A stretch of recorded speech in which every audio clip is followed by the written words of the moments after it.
ಅರಿಯದ ಹುಡುಗೂರು ಅಡವಿ ಪಾಲ ತಿಂಗಳಾತ ನೀ ನನಗ ಪುನಃ ಹಚ್ಚಿಲ್ಲ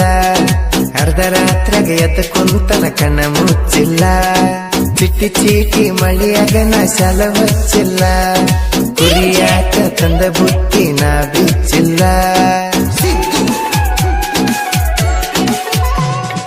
ನಾ ಕುರಿ ಕಾಯಕ ಬಂದಿನಿ ನಿಮ್ಮೂರ ತನಕ ಎರಿವಲ ಜ್ವಾಳದ ಹಕ್ಕಲ ಮೇಸಾಕ ನಿಮ್ಮ ಮನಿಯಾಗ ನನ್ನ ಫೋನ ಚಾರ್ಜ್ ಹಾಕಾಕ ನಾ ಬಂದಾಗ ನೋಡಿ ನೀ ಗೆಳತಿ ನಿನ್ನ ಮೂಕ ನನ್ನ ಜೋಡಿ ಮಾತಾಡಿದೀನಿ ಎಷ್ಟೋ ದಿನಕ್ಕ ನಾನಿರ ಕೇಳಿರ ಕರಿಯಕ್ಕೆ ನೀ ಉನ್ನಾಕ ನನ್ನ ಮನಸ್ಸಿನ ಮಾತ ನಿನಗ ಹೇಳಾಕ ಯಾಕೋ ಏನೋ ಭಯ ಆಗತ್ತಿತ್ತ ನಿನ್ನ ಕೇಳಾಕ